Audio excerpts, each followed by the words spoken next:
This is a ManeHustle Media podcast.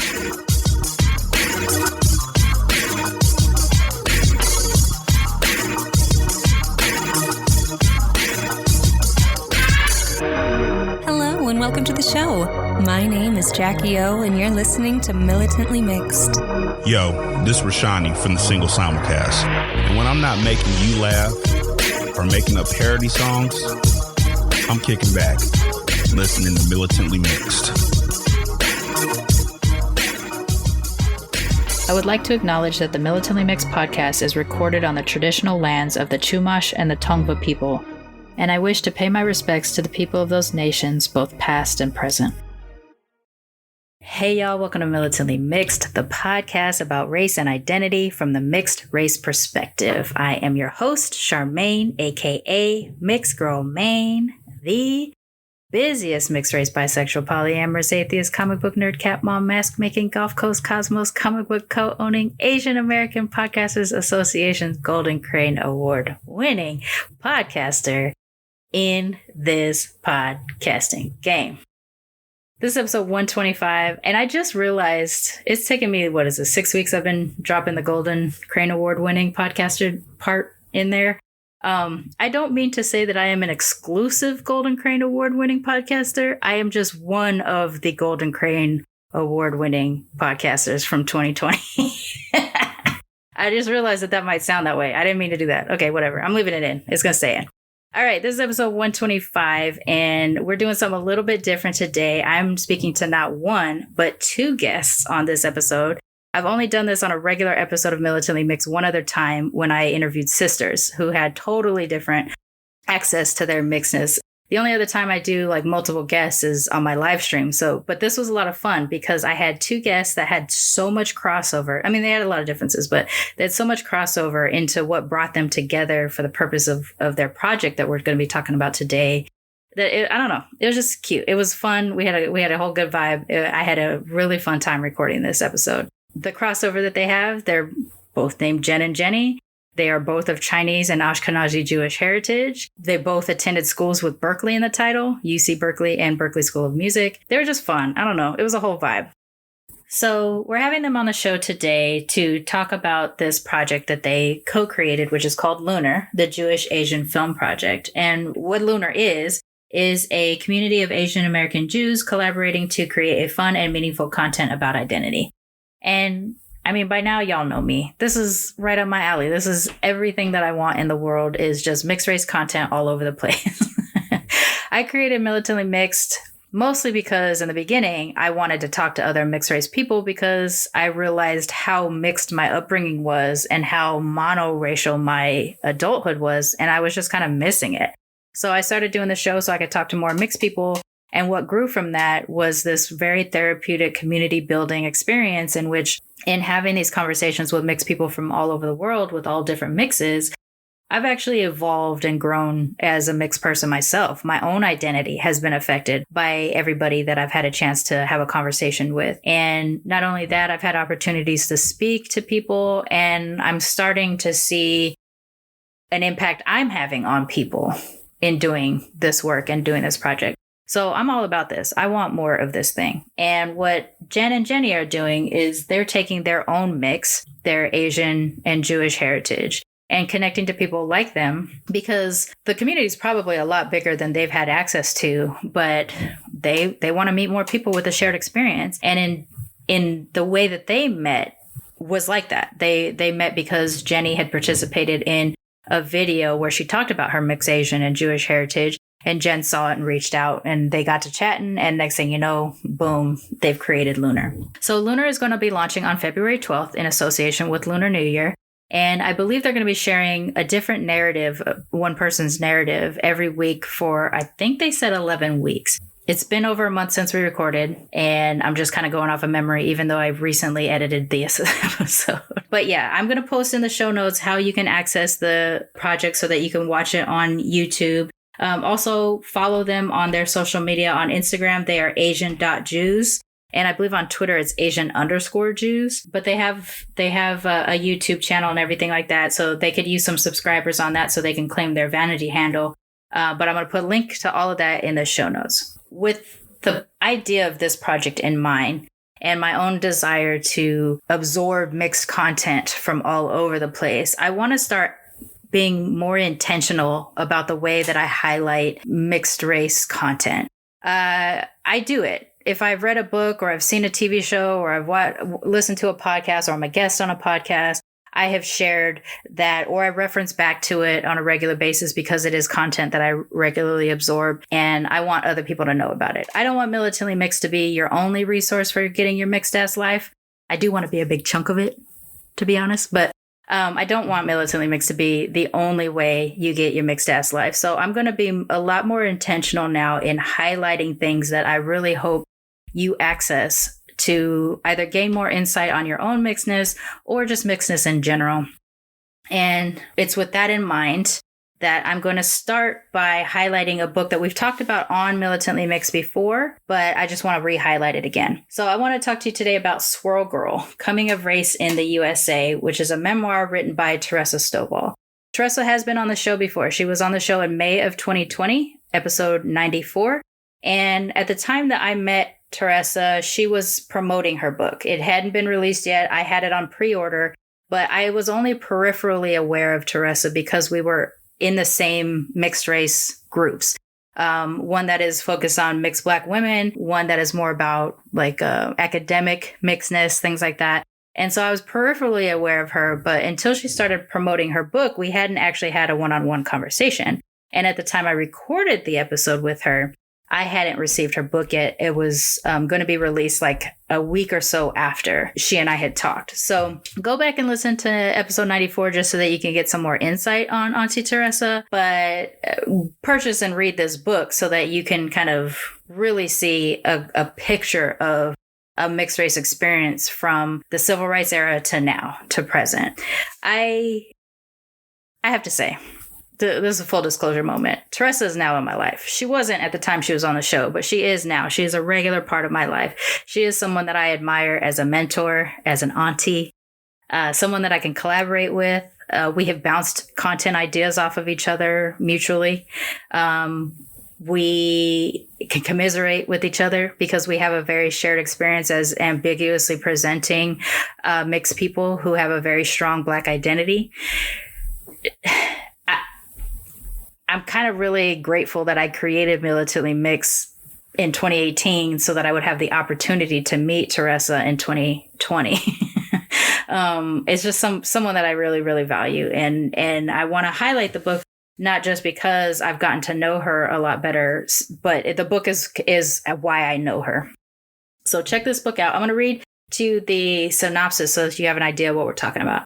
Squirrel Girl, Coming of Race in the USA reveals how a hard-headed, mixed-race, Black power flower child battles society and sometimes her closest loved ones to forge her identity on her own terms. As the USA undergoes its own racial growing pains, from the 1968 riots after Dr. Martin Luther King Jr.'s assassination to the historic 2008 election of the nation's first biracially Black president, Teresa Stovall challenges popular stereotypes and fights nonstop pressures to contort, disguise, or deny her uncomfortable truths.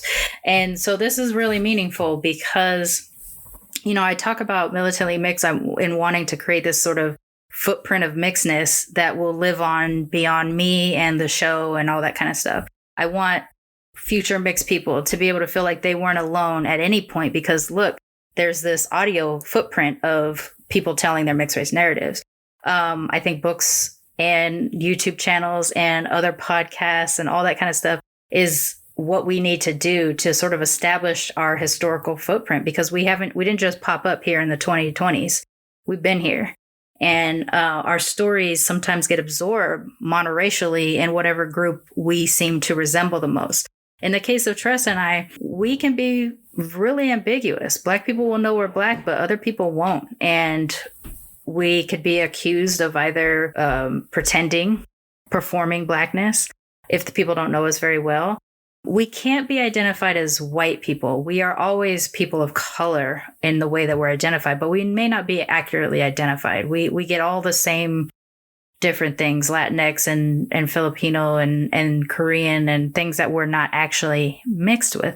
So think that this is an important piece for mixedness in that it is sharing insights of what it was like to be mixed during the civil rights era, to how that identity shifts and changes as the society itself evolves in its understanding of mixedness. And that's a reason why I think Swirl Girl is important to read. So I will put a link in the show notes on how to get it. But I just, like, on a personal note, if you go to an indie bookstore in your area, or if you're aware of an indie bookstore in your area, I recommend you call them to have them order the book for you. I know it's a little less convenient and you got to wait, but at least that puts money back into your own community and you're supporting a small business. So I actively encourage people that if you are purchasing books, that's the way you do it versus going to Amazon. But I also know sometimes you got to go to Amazon if you got to. I get that too. If you do purchase the book on Amazon, I do ask that you recommend the book, that you write a review so that we can push that up in the algorithms so that more mixed people will get a chance to see it. I personally got it off of the publisher's website because it was on pre-order at the time, and I just went to TeressaStovall.com, TeressaStov as in Victor, ALL.com, because she had a link to where to buy it directly from her publisher there. So that's the way that I bought it back in May, and it is available to you. I'll put a link to that in the show notes, and I'll also put a link to a way that you can purchase books through independent booksellers as well. All right. So like I said, I do want to try to be a little bit more intentional in how I highlight mixed content so that we can all kind of grow together and really like create a foundation of historical mixedness together as a collective. All right. So with all that being said, and without further ado, please join me in welcoming our latest cousins and mixed race content creators to the Militantly Mixed family, Jen and Jenny from LUNAR, the Jewish Asian Film Project.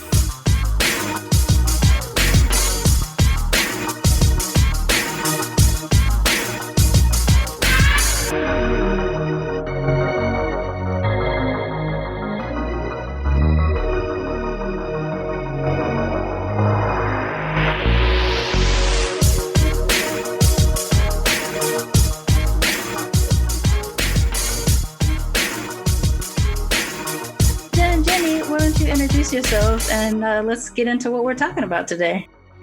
You want to go first, Jen? Okay, fine. I will. This happens every time we're in a meeting with anyone. Like somebody asks both of us a question and we're just like, you go. I know. You, me, you. But you said Jen and Jenny, so that implies Jen goes first. There we go. Great. It's really more because you're on the top of my screen and Jenny is on the bottom of my screen. So that is why I went in that. Yeah. I just like how Jen and Jenny sounds. It's like Ed, and Eddie. It sounds right. It sounds white. It sounds right. Oh, I heard it sounds white. I'm like, oh, fuck. Like half. Yeah, I mean, sure. My name is a white name, so. It sounds half white. Accurate. Yeah, well, my full name is Genevieve, so it is a French name. I am not French. I am named after my grandfather, Gerald. She. Yeah. So, okay. Anyways, hello. My name is Jen. I use the she series as my pronouns. I am a nonprofit professional. I work at a Jewish social justice and youth empowerment organization. With our staff is actually 50% Jewish people of color, so that's pretty dope and uncommon. I used to be a part of Make Stat Berkeley, and I'm continuously pretty active in a variety of like mixed race groups and conversations and efforts, and that's how I found Militantly Mixed. I identify as Asian American, mixed race, and Ashkenazi Jewish. Ashkenazi is Eastern European. So my dad is an Ashkenazi Jew, third generation, like his grandfather immigrated here from Eastern Europe, and my mom is from the west of China. So I was born and raised in China, and I moved to the United States when I was 15. And like since then have been on this identity journey to like discover what are like authentic and, meaningful and affirming ways to express myself, both to everyone else and internally, so that I feel like I can exist as everything that I am. Yeah. Right. All right. And Jenny? Yeah, so I'm Jenny. I also use she, her pronouns. I am a freelance songwriter, musician, vocalist, and Berklee College of Music graduate. And I also identify as mixed. I am also Ashkenazi Jewish from Russia on my dad's side and Chinese American on my mom's side. So Chinese American is you're not first generation born in America? I'm third generation Chinese American. So my mother's mother, who I never met, immigrated here. But my Chinese side has technically been in the US for generations, like the males in the family working on the railroad. But my mother's mother was the first generation of women to move over. So that's kind of complicated. So why don't you talk a little bit about how y'all came to be? Because you're Jen and Jenny. You are both Chinese American Jewish mixed people. And you both went to a school called Berkeley, just not the same school called Berkeley. So let's get into it. Yes. Other similarities, including that we're both INFJ Myers-Briggs types, among many other similarities. From my end, it started when I was in a YouTube video with Jubilee Media called Do All Multiracial People Think the Same? I don't know if you've seen Jubilee videos, but it was one of their Spectrum videos where like they brought on all these mixed people, asked them prompts, and then we all said whether we agreed or disagreed and like talked about our identities.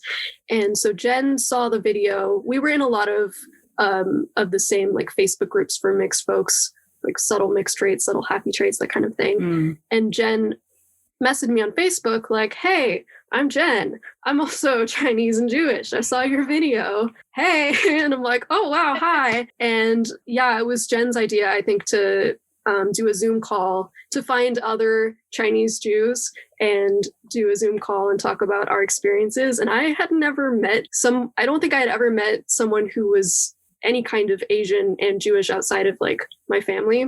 So that was exciting. And yeah, we recruited a few others. We had a Zoom call and it was really therapeutic being able to talk about things and also realize that like even at this very niche intersection, of course, we had a lot of similarities, but we also had pretty diverse experiences, which was really cool to listen to and learn from.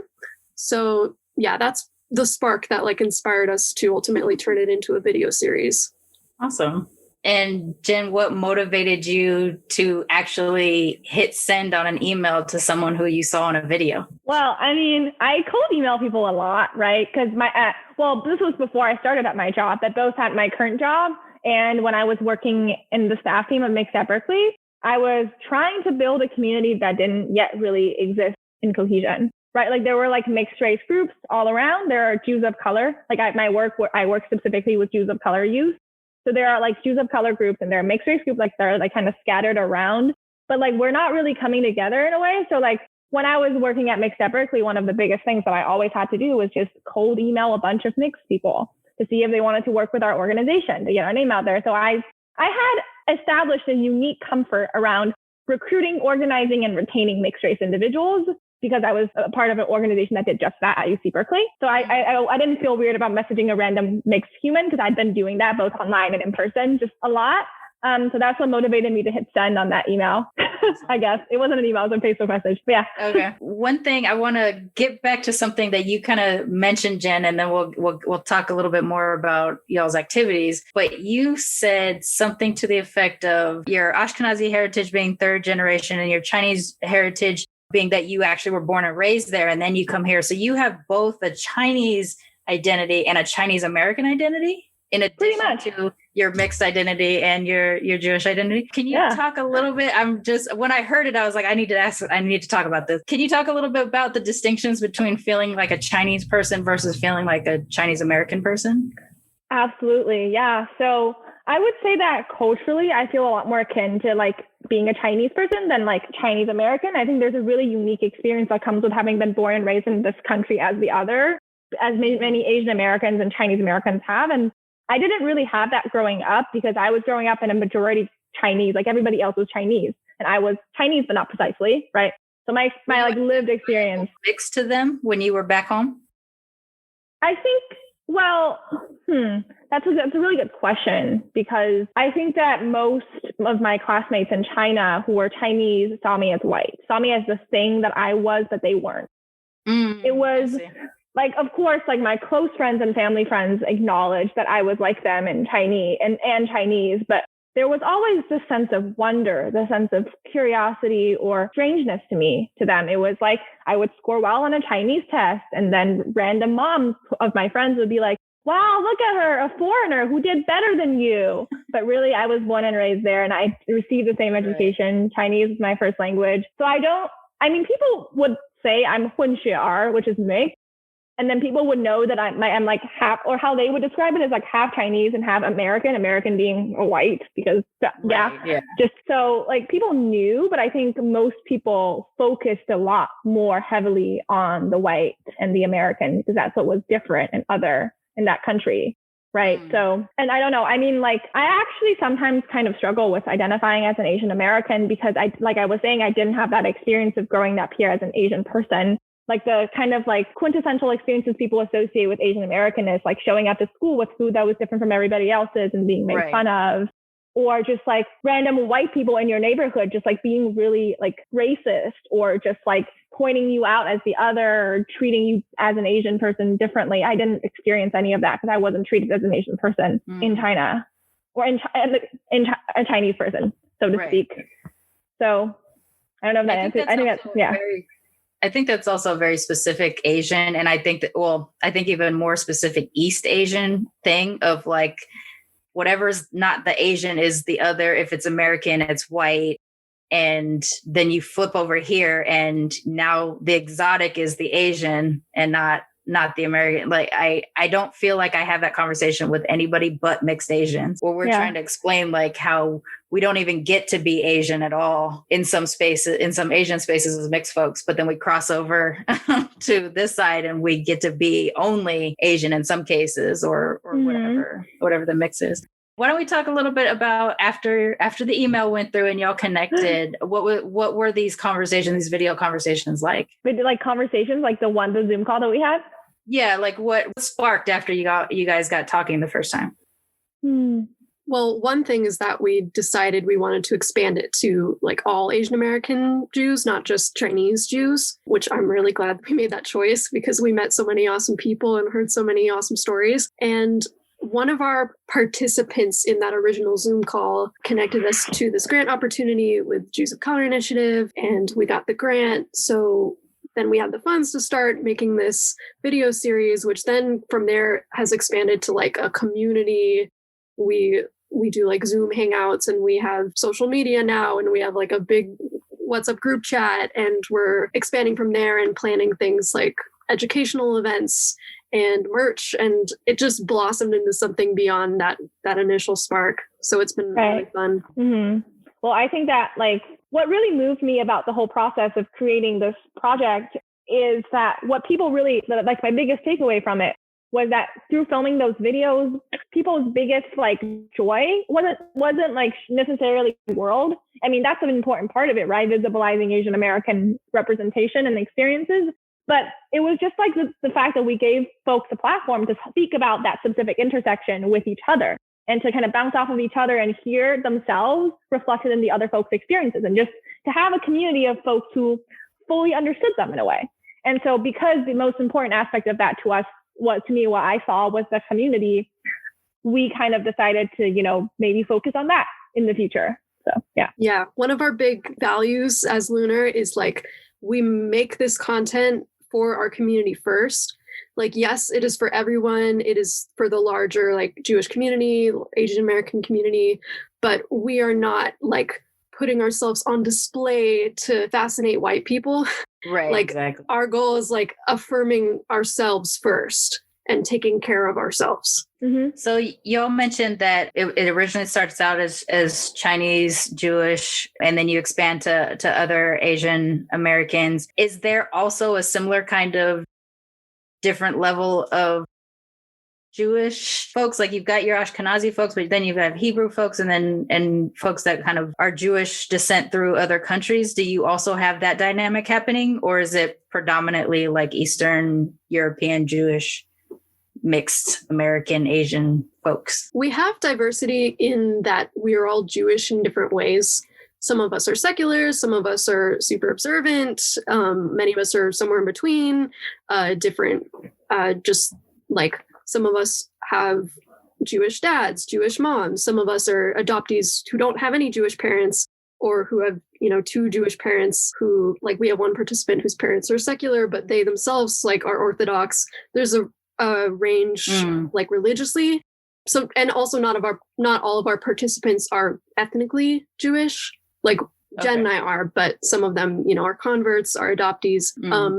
We're definitely looking to diversify, like Ashkenazi wise, from here. We have one of our participants is Buharian, and then we have one participant who is like part Sephardic, but like from here, that's one point where we are trying to expand in the future.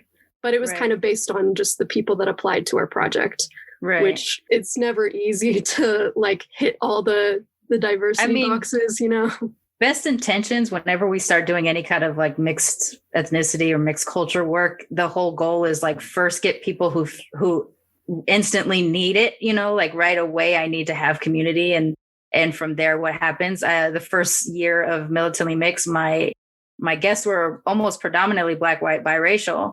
And then for some reason, things kind of came in waves. So I would have just initially Black, white, biracial folks, and then Asian, white, biracial folks, and then the occasional triracial person like I am. And it was hard to find, Black Asians, because that's my predominant identity. And then, Latinx folks and stuff like that. So like, I think it's just like, first make a space, see who you get, see who has needs, develop from there. So in most of what you're doing with LUNAR, how are the stories done? Like when people are sharing their own narratives, before you get into the social element of it, but when they're sharing their own narratives, what's the goal that you have in hearing those stories? Sharing the diversity of our community, showing that there is a community at all, and giving our participants a space to be their honest selves and talk about things in like a nuanced, honest, but also comfortable way, and like having this space with the understanding that our other participants will like welcome them, and that they can talk about things that might be really difficult, but we'll be accepting and welcoming. Right. I think that's the power of this. Is one of our participants mentioned this to me, but I think like just that this is something that's led and done and creatively controlled by Asian American Jews, just like it's for us, by us kind of thing. And that's, I think what's really powerful is that many times when I've like tried to share my experiences because I write for like certain publications about my experience, my editor is white. The editor-in-chief is white. Right. Everybody who's in control of my story and where it gets is white. So like I imagine that doing something like this, where you're sharing really vulnerably about your experiences and you're giving someone else editorial control to make the content, that's vulnerable and difficult. But when that person shares your identity, that's, unique and it's special, right? Because what often happens when I write for white-led publications is that white people read them. And white people comment, and it ranges from tokenizing to wow, what an adorable Asian Jew, to like straight up, you're not Jewish, go back to China. So it's like, but because we control the distribution and we control the audience and the brand and the content itself, we control the story it tells, we control the message that we want to get across. Our participants get to share more vulnerably and more openly and more authentically because they know that their story is in good hands. It's in the hands of the same people who share and foster this community. Right. We have a responsibility when we do this kind of work. That's why I have that extended little pre-chat at the beginning where I say it to every guest. I'm like, I do not want this to be an exploitive place. You're my tribe, regardless of what your mix is, just on the basis of mixedness. I want to protect your story. I want you to feel control of your story as much as possible. And where I have to cut, like for time, if something that I do cut, someone goes, oh man, I really like that spot, I'll find another way to get that out too, because it's really important to me that I protect the narratives of the people that are gracious enough to share their stories. So I think I appreciate, and that's also another element of the for us bias about us mentality is like, we need it. We're creating it for other people like us who need it. So we have to be very careful with it. And I appreciate that kind of effort that y'all are doing for you. So why don't you talk a little bit more about what LUNAR is now compared to kind of how you all got started? Yeah. So since that point, we have had Zoom conversations, filming sessions for our video series, hearing from 23 Asian American Jews. And right now we're in the editing phase. So I've been scrubbing through 22 hours of footage and piecing together our video series. And we're also building our social media presence and that kind of thing. Yeah. So I think the difference between like what it started as and what it is now is that we've gotten to hear from our community like what they need, and we've gotten to hear a more diverse range of voices. Because one thing is like both me and Jenny share this very specific mix, and we're mixed, and so there's so much more to being Asian American and Jewish than being East Asian and Ashkenazi and having a Jewish father and a Chinese mother, which is what we have, right? So we have participants like Jenny was sharing with a variety of identities: Southeast Asian, Central Asian, South Asian, non-Ashkenazi Jewish identities like Sephardic Mizrahi, just like hearing all of that, like makes like that's something that's changed from like the very beginning where it was just like a 5 Chinese Jews. Like now I feel that I, as a creator of this, but also with Jenny and everyone, have a responsibility to represent this in a more diverse way. I guess I don't really know. Like there's not as much of that same like cultural similarity. I mean, there's like cultural similarities as being Asian in America, but just like there's some very specific Chinese things that like maybe like Jenny or our filmmaker Jared, who's also Chinese, would know, but that is not appropriate to talk about with the rest of the cast because they might not totally relate to, right? Like for example, we were like recently thinking like, oh, are we going to send out Lunar New Year like red, I don't know what they're like, lucky envelopes? They're called hongbao in Chinese. I don't know what they're called. And then we were like, oh wait, that's too Chinese centric. Like even in our entire like logo design process, it was like, how do you create an Asian symbol that's not East Asian centric? Right.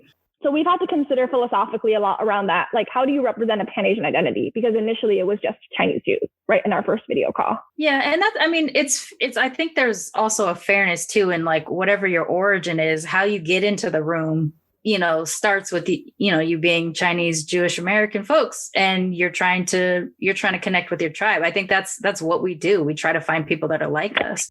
I think in broadening it for all Asians, which is also a mission for my last year too, is I have felt so long not accepted in Japanese spaces as a mixed person that it was also very difficult for me to enter any Asian space, because I'm like, if my own tribe doesn't think of me as one of them, how are these other folks that I know already, may have a different dynamic with Japanese than I would have to Japanese as a mixed American Japanese, stuff like that. And I listen, I try, I expand, but it's difficult. It's really difficult because we are, in terms of the Asian diaspora, like a diverse group of people, like our, East Asians have some similarities and overlap. Southeast Asians may have some similarities and overlap with East Asians, but they're going to have their own dynamics. South Asians have a totally different thing too. How much do we have actual crossover, and how much is it really just because we share a section of the planet? It's tough to account for all of us, but I think it's when they feel that the effort is being made, it's a little bit easier to kind of get in there. That's why I'm a little bit curious about how the Jewish diversity is also accounted for, because even in the name Lunar denotes a very Asian feel to me as well. Is that also part of is the focus more on the of color part of the mixed identity, or is it also, I guess I don't really know what question I'm trying to ask here. What am I trying to ask? We can definitely talk about Lunar's name and the thought that went into that. Okay. So literally Lunar did stem from the fact that both like Jewish cultures and Asian cultures use lunar calendars. But when Jen mentioned the word lunar, I started thinking about it deeper because I'm a songwriter and I'm always thinking in metaphors. So that's what I do. And I was like, wait, the moon is actually a really cool metaphor for how I feel identity is. Like my identity feels very fluid. It fluctuates over time. I code switch a lot. I like how the moon has different phases of the moon. I show different faces of myself to other people. And throughout my life, I've had phases where I felt more Jewish or felt more Asian, but a lot of times feeling like nothing, like a void, the dark side of the moon, I guess. So just seeing how the moon is like an ever shifting, evolving thing, I was like, that's like what the kind of statement I want to be making about identity. And then we also did not want to name ourselves a Hebrew word because a lot of Jewish orgs name themselves in Hebrew. And I know for myself, as someone who does not speak Hebrew or understand it, that can feel like a barrier or like a sign that maybe I wouldn't fit with them. So we wanted to make it something more accessible. I like making that connection between the different phases of the moon and just how identity is fluid. There's so much about mixedness in general. And I know that the organization kind of spans across things, but so much about mixedness in general that is about fluidity and even our own comfort with fluidity, because some of us don't feel like we have that permission to really accept that sometimes we feel a little more Jewish today and a little more Chinese tomorrow and stuff like that. But it's really just a part of our daily identity. Switching through our ethnic cultures. Let's get back into y'all as individuals a little bit, and we'll jump back into LUNAR again. But as individual mixed folks, what's your access? How much access do you feel like you have to both of your cultures? I'll go first because I might have the shorter answer. Like none. Like people would ask me like, "What are you?" The classic mixed. Gotta love the question. Yeah, and my honest answer would be like nothing. Like I feel like a confused culturalist void is my 3-word phrase that I kept repeating a lot. Wow. I did attend like a Jewish preschool. So when I was a toddler, we celebrated the holidays, and I guess I was a Jewish toddler. But then past that, celebrating the holidays and all of that dropped off. I'm very secular now. Even as a toddler, we were a pretty secular family in how we observed it. And then on my Asian side, I don't connect at all to Chinese culture, and I try really hard to connect more and more to having some kind of Asian American identity or like Pan-Asian community, because I've just, the classic, like always wanting to find a place where you fit. But right. I just never had anything in common with my Asian American classmates growing up, being 3rd generation. Like nobody alive in my family had immigrated or spoke Cantonese or anything. So all I kind of knew was like this cultureless existence where like, yeah, we didn't wear shoes in the house and we ate rice, but I can't use chopsticks, and we don't celebrate Lunar New Year, and like we all just speak English. We don't have an accent. Well, everyone has an accent. We don't have an Asian accent. You know what I'm saying? Right. Like a lot of markers that allowed my Asian American classmates to connect with each other, I felt like set me apart. And this is something that, I guess to tie in LUNAR again, like something that I've been really learning through working on LUNAR is seeing my identities as not an absence, not like a double absence, but actually just more, because so much of my identity has been based off of just how others perceive me and stereotypes that are put on me and not actually what I get to choose for myself. And so a big question I've been asking myself through this process is like, how do I find ways to connect that are actually meaningful to me and not what others would expect me to do or what others do that's meaningful for them necessarily, or stereotypes. And that's good too, that you're giving yourself permission to access however you access versus feeling like I'm not good enough because that's part of our story, right? We don't feel enough of, and that somehow translates into I'm not good enough and I have all these problems now. But giving yourself that first step, that permission to be both and all and investigate it on your own terms, I think is very special and important. So you should be happy about that. Thank you. Yeah. So, I mean, I have a very opposite cultural upbringing to Jenny and as on the Asian side. Well, because the idea of Asian is not really a thing when I was growing up in China, because in China, we're Chinese. We see Japanese people, Koreans, Indians, Pakistani, Nepali as completely different because we're Chinese, right? Like the whole Asian idea only came into place when I moved here. And like, I thought it was ridiculous at first. I was like, what? I don't have anything in common with an Indian. Because we're so different from each other. We don't understand why whoever is not Asian doesn't see us as separate groups. Right. So exactly. Yeah. But growing up, like the Chinese culture very much dominated in my household. I would say I was raised almost 100% Chinese. Like like my dad would like make an effort towards like, you know, immersing me in like what he's considered American, which is just white stuff. Like he read Dr. Seuss to me when I was like 5 or whatever. And we would visit the US to see my white family. But like on a day-to-day basis, I was Chinese food. I went to a school that was like bilingual. So like we had most of the day just like doing Chinese classes. I had the same Mandarin is my first language. We celebrated Lunar New Year and like all the other smaller Chinese holidays that no one talks about, but it's just as fun. What else? Like, I'm trying to think. Did you speak English at home at all? Only with my dad. And my dad wasn't home that much. Okay. So I had like, my dad was very absent from my childhood. Like he traveled a lot for his work. So I didn't really ever consider myself close to him until I became like older. What I had as a child of memories of my father are like small stolen moments when he'd read Dr. Seuss to me, when he'd be home once a month and he would sit next to me when I played the piano, when he would take me hiking once like a year, take me somewhere like to travel or whatever. Those are the like, my memories with my mother was like a continuous day to day. My memories with my father were granules. And so that's the same thing culturally. Like Judaism wasn't a part of it at all. Like it wasn't even a part of the conversation. I find so many Jewish researchers ask me, was conversion ever a topic of conversation in your household? And like, did your mom ever consider converting? I was like, she wasn't asked to. That's how not Jewish my father was and how removed and completely alienated from Jewish culture and Jewish society he felt. And I think that had to do with him having a really strict conservative Jewish upbringing in Maine, where he grew up in Portland, Maine, where it was like they all kept kosher. His aunt is like an Orthodox Jew. Like, so his version of Judaism is very judgmental, very insular, and very strict. So he didn't, and also in China, we just didn't have access to Jewish things. Not that my father would have wanted to do them anyway.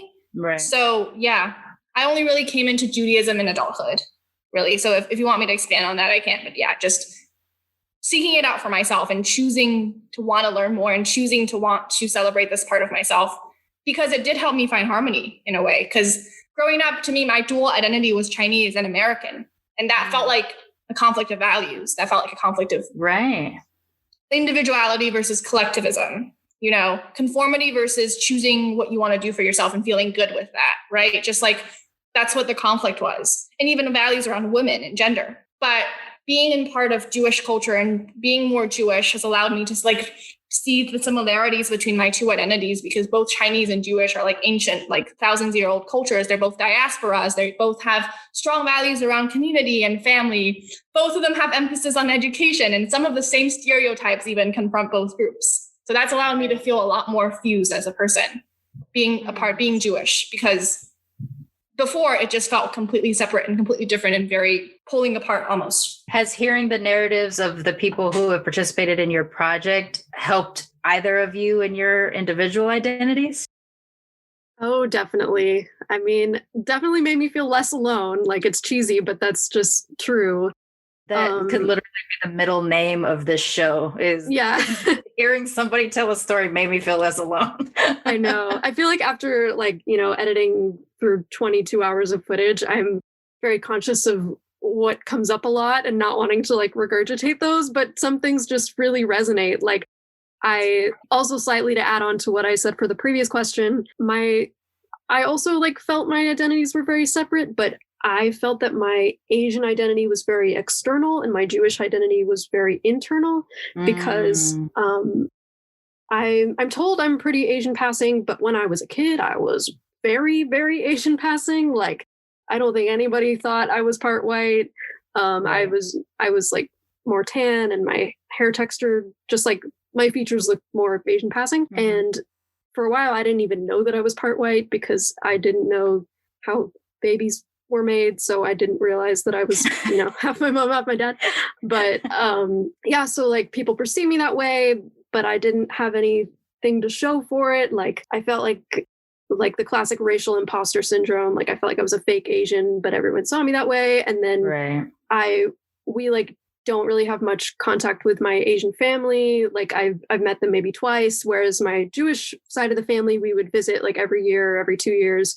So I felt much more connected to that side of the family. And as a kid, I became really obsessed with like reading Holocaust books and trying to learn more about the history, which I think was kind of a double-edged sword for me, because on one hand, I think it's always great to like learn more about the history and like learn where you come from. But also I think part of what was driving that was like a little bit of internalized racism and wanting to distance myself from Asian identity and drown myself in Jewish identity. So that felt very internal.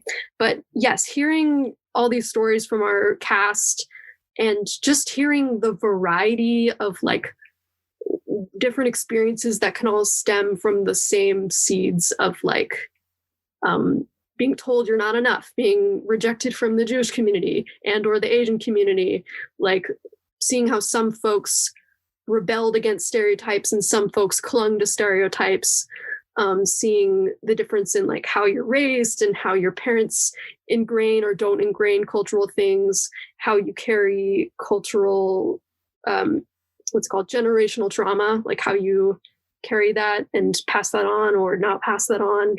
Just like opened my mind to a lot of interesting layers. And yeah.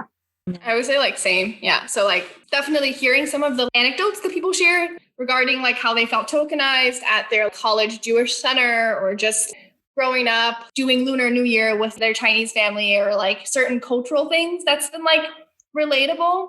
But I do think that contrary to Jenny a little bit, maybe not completely, but I had this experience that's rather unique of growing up in China. A lot of the experiences that our cast talked about that like really shaped their identity happened in the context of this country and in English, right? There's so many things that happened to me in China that happened in Chinese, in a language where all this stuff around racism and oppression and marginalization and privilege, like in that language, it doesn't really exist in the same way. Right. Like I cannot apply American concepts of race, racism, and identity to my experiences in China in the same way. That's really hard to explain to non-Asian people, because I try to explain, like my grandmother, my Japanese grandmother wouldn't let us tell our family we were Black. So we just told them we were American. And they're like, well, that's racist. And I'm like, not to a homogenous nation of people who look the same, who don't have foreigners around very often. They don't understand that dynamic. All they know is that they see news that says Black people are bad. So they're like, that means it's bad. Don't tell anybody. It's a different kind of prejudice, but even that doesn't have a way to translate into American style racism and prejudice. It's really tough to talk to non-Asians about that. Yeah. That's interesting. Yeah, because the concepts don't exist when you all look generally the same. Exactly. So I've been editing the Lunar footage, and a majority of our cast is women just because of who applied to the project. And as women, like we've been socially conditioned to apologize before we speak, you know, all of the like maybe I don't mean to be blank, but I could be wrong, but in my opinion, blank, like I think that, like all those unnecessary, like you don't have to say that you feel or you think, because that's implied if you're the one saying it. I'm taking all those out, and I'm having a lot of fun hearing everybody's sentences instantly gain more weight. And it's that's interesting. Yeah. Like if you say, I feel that, or I feel like people have been racist towards me, blah, blah, blah, blah. It means more if you just say people have been racist towards me, blah, blah, blah, blah. Like you don't need that qualifier. Yeah. And so editing the footage has got me thinking about these patterns in my own speech and how much I've been trying to fight, like, you know, upspeak and like all of the trends of like prefacing what you're saying, and just thinking about how can I make myself sound more assertive, and where does this come from? Is this like my generationally inherited like Chinese don't make waves?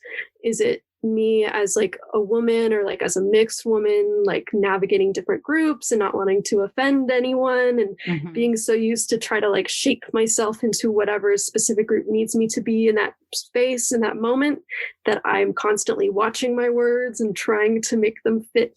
And then in the process, maybe diluting my own opinions and my own self. It'd be interesting also to watch the person watch back after those qualifiers are taken out to see if they feel that or not. Because in your head, you might be the central to your own story, but when you speak, you centralize others. And I wonder if you can tell if you saw yourself back with the qualifiers eliminated. That's an interesting thought. Yeah. And I'm trying to be like, what's the word? Like have integrity with what I'm taking out, because sometimes qualifiers do change like the nuance of what someone's saying, but most of the time it just means more if you take them out, you know? I do think though that the whole like I think, I feel, and using I statements is a huge learning that I've taken personally from mixed race spaces, because there's never a guarantee that everyone in that space is going to relate to what you say or that your experience is generalizable. So I find myself like course correcting whenever I talk about my own experience in any setting with a group of others who may like a group of other mixed race folks, because it's like so broad. So like I often do use some of the I feel, I think, in my experience, my opinion, because I don't want to make a generalizable statement, then have someone go like, I don't relate to that. Especially if it like, this is not related to like Asian American Jews in particular, but especially when I'm sharing space with others who don't have that same relationship to whiteness that I do in a mixed race context, right? If I center all of my stories and experiences and space that I take up around how I navigate white privilege, and then I say something like, I feel like we all have a relationship to white proximity, that alienates those who are multiple minority, that alienates those who don't have the same ambiguity and white assumed privilege that I do, right? So there's something about saying the I that makes me feel a little bit more like I'm sharing from my own perspective and I'm not held responsible to represent an entire diverse group of people. Right. I don't know. Yeah. That's definitely a good point. But I was talking specifically about like anecdotal people telling their story, not so much trying to like speak for a whole group, but yeah, in that context, definitely. I think it's just a reflex that we've built over time of like trying to navigate things. And then so we coat our language with these qualifiers. And I think also to your point, Jen, I think humans naturally monolith, whatever it is, fill in the blank thing. We think we can't easily fathom that there's diversity even within homogeny. Like it's really hard to think of that. I'm guilty of it all the time, even as I'm actively fighting it, both through my website, through any of my activism or advocacy. I'll say mixed people, blah, blah, blah. And then I have to double back later and remember to say, well, in my experience with the people that I've spoken to or blah, blah, my own personal experience, in those cases, like it's really hard to like teeter the lines between trying not to make us a monolith, but also wanting to tribe up, which I think is something I got the sense of from something you said earlier, Jenny. And when you said like, I had never spoken to another Chinese Jewish mixed woman before. And so it was kind of your first crack at that. It's like that instantly makes you want to find more, like Pokemon. I need more of this feeling normal. I need more of this feeling the same. And in that we tend to create our ideas of a monolith when it may or may not exist. That being said, even when you're trying to train yourself out of it, you just end up finding some other kind of thing to say, we all do this. Because there is things like there are cultural things that are absolutely in existence. Like many cultures do make the woman subservient to the man or have subservient style in the way they speak, even if they are like, I'm going to be out there and I'm advocating for myself. You still have that hint of the culture, whatever, almost every culture creates that definitely in you. So that's interesting. I would love to see, just on a personal, separate from how it gets out publicly, I would love to see the difference between removing the filler statement, I statements versus like a self-advocating I statement. I would love to see what those two things look like. Right. You were speaking of like the like subservience of women in certain culture. And I feel that has been a really constant thread in my personal like journey, just because like in China, there's women are socialized and perceived to be subservient in a more direct and more explicit way than I think here. Because here there's at least these like cause of equality. There's at least this women and men are equal, like normalization. But in China, it always felt like I existed to serve a man in a sense. And especially that coupled with the sexualization of being a mixed race white person was just always like I existed for a male glaze. It's like I'm cooking donuts. A male gaze. Yeah. So like that, and like being told that like women aren't supposed to speak out, that you need to be quiet and submissive, and like and like in the US, that's true of like Asian. That's a stereotype for Asian women. Absolutely. That's like an overlap, right? And like the internalized kind of like Chinese like cultural influence of me feeling like I cannot be loud, I cannot be assertive and express my opinions, coupled with what I already think people expect of me as an Asian American woman in this, like in the predominantly white work settings that I'm a part of. Like I'm always like, whenever I like act a little bit more badass, a little bit more assertive, there's always this like guilt or uneasiness in the back of my mind that I'm like stepping out of my place, even though like that's not true.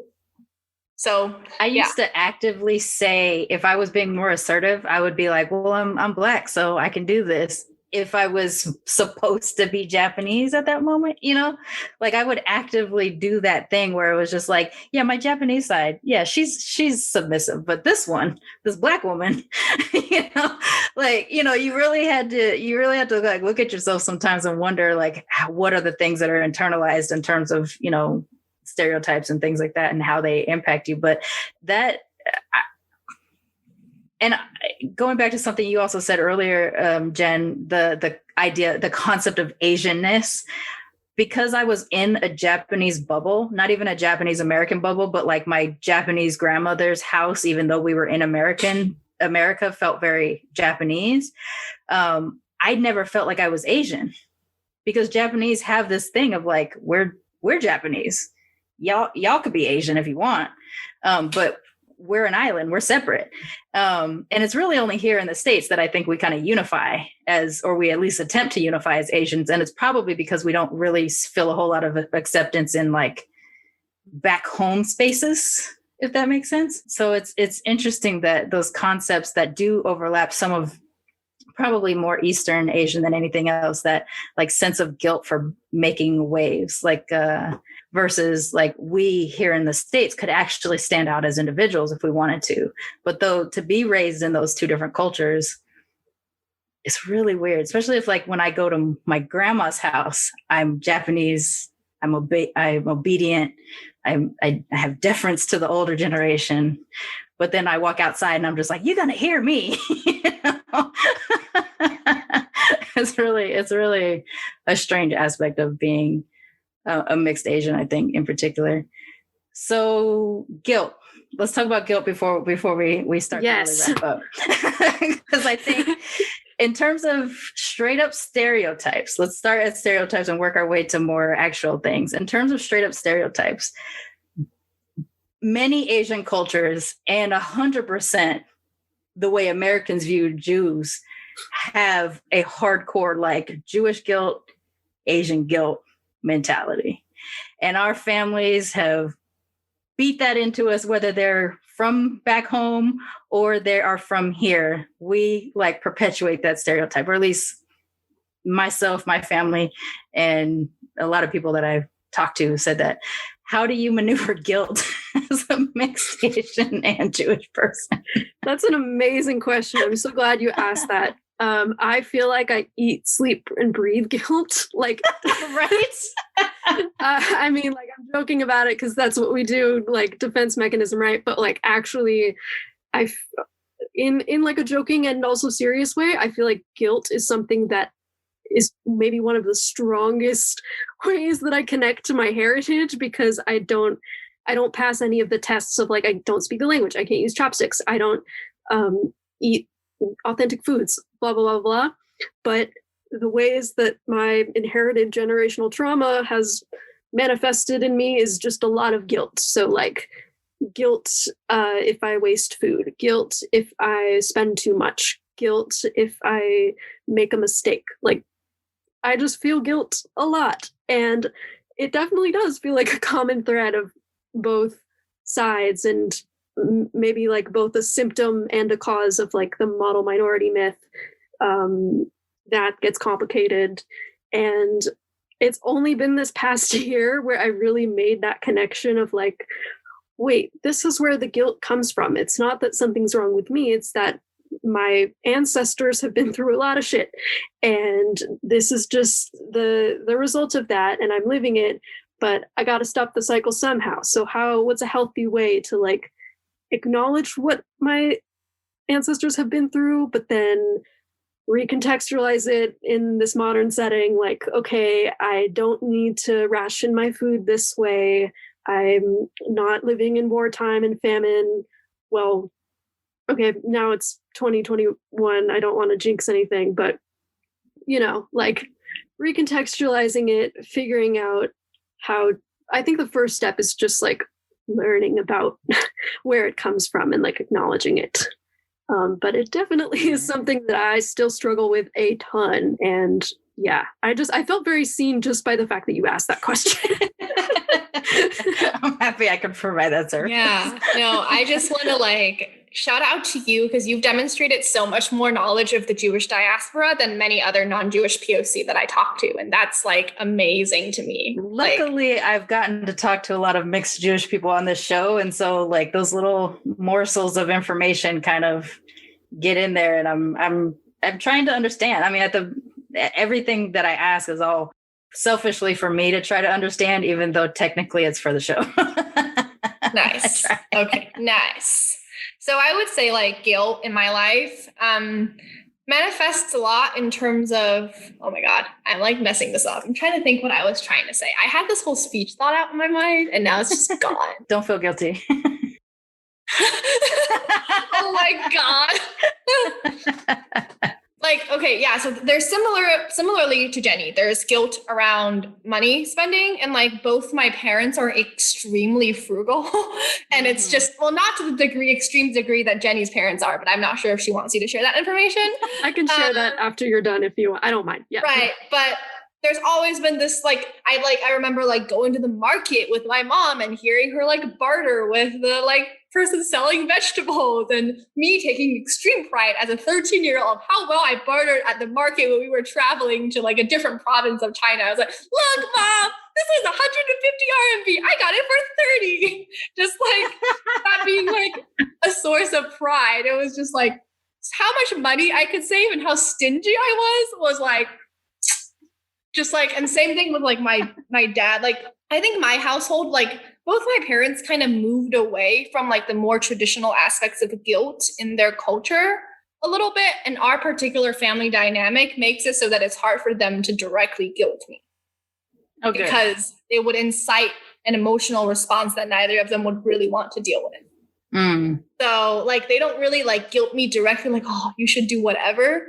And then sometimes like, but then like, I would say like in some issues, my mother's way of communicating with me is through guilt. Like I quit dance much to her dismay because she really loved dance. As I was like 15 or something, 14 something, I quit dance. And then ever since I quit dance, she's just been so passive aggressive. She's just like, oh, you're getting a little bit like plumper.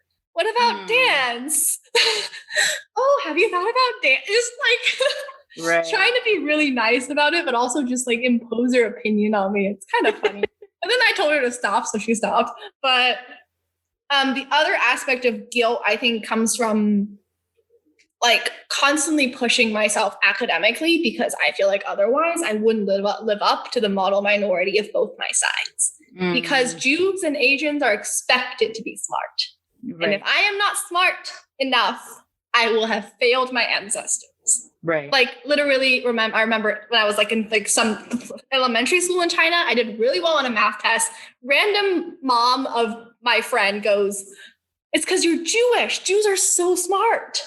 And then moving here, going to high school in a predominantly Asian area, all of my like honors and AP classmates were Asian. And so intellectual achievement and academic like rigor just became a marker of my identity in a way that was both externally enforced by stereotypes in the model minority, and internally it was something like both Jewish and Asian, like Chinese culture, and I experienced value education. So that became a huge part of me guilting myself whenever I didn't study enough or I didn't work hard enough academically, because that's an expectation. So, right. Yeah. How do you give yourself permission now? I know Jenny says you're on the journey to give yourself permission not to feel guilty.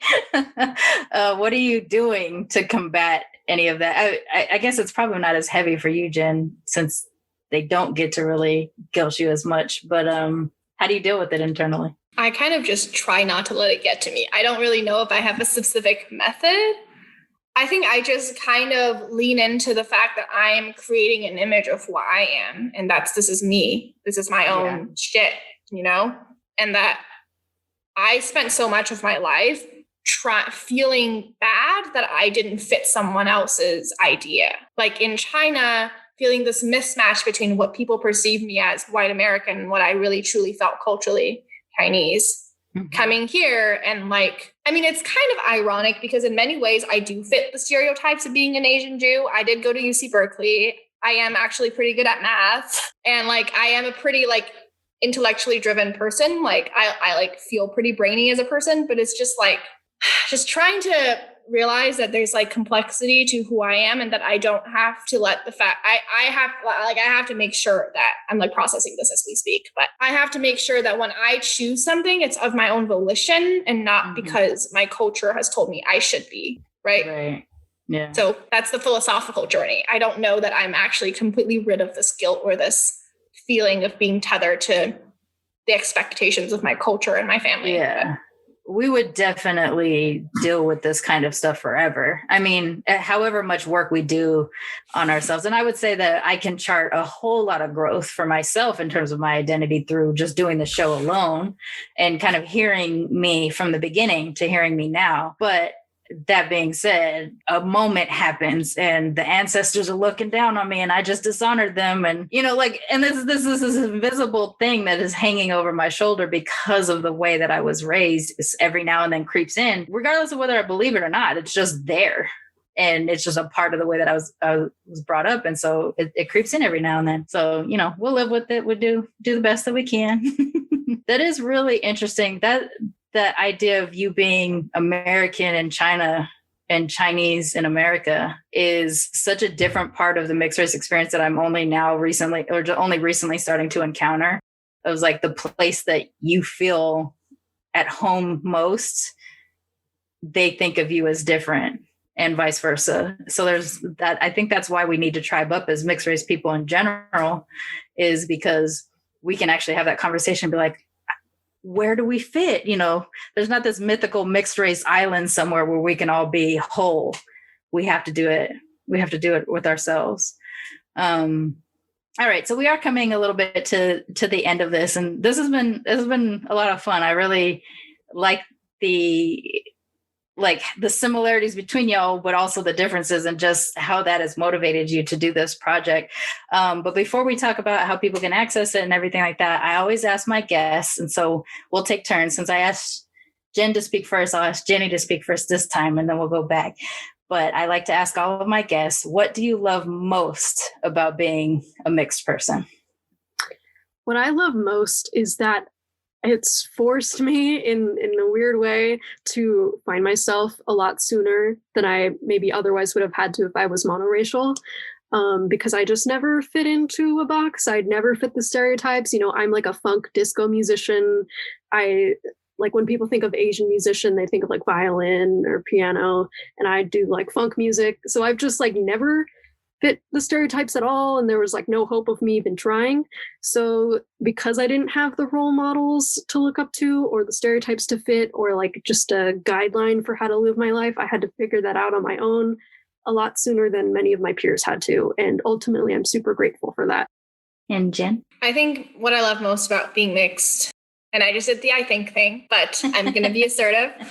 What I love the most about being mixed is that I have access to and am a part of these two really beautiful and ancient cultures that have the same shared history of resilience and of being othered and being in diaspora, yet finding ways to come together and to create collective resources and to thrive.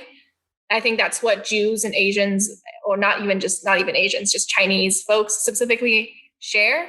Just the fact that we're like thousands-year-old resilient cultures with like just like people like me, not people like me specifically Jewish and Chinese, but Chinese folks and Jews have existed for thousands of years, and we're not going away anytime soon, and we're going to continue to exist.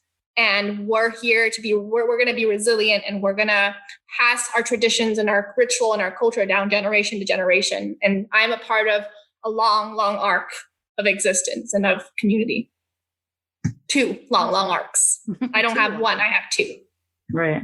This is, like I said, this has been awesome. I really enjoy hearing both of your experiences simultaneously and as they're woven together. It's pretty neat. Why don't you tell everybody how they can find LUNAR, what to expect in terms of the release of the videos and everything, and also all the social media stuff. Yeah, so on Instagram, you can find LUNAR at Asian.Jews. Very proud of that.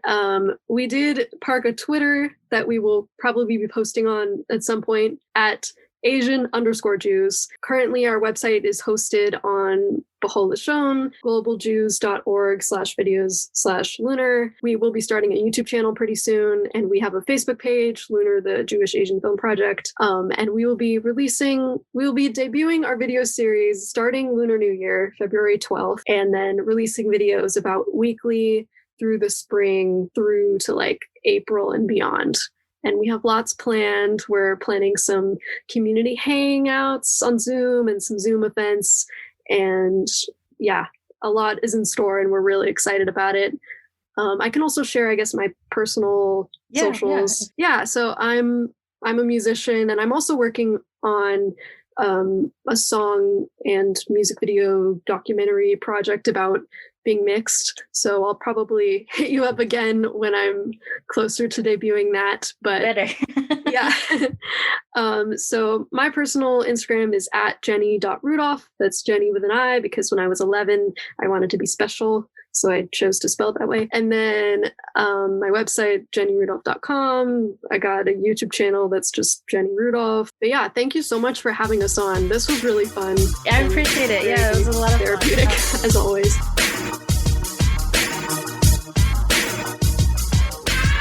Militantly Mixed is a ManeHustle media podcast, produced and hosted by me, Charmaine Fury.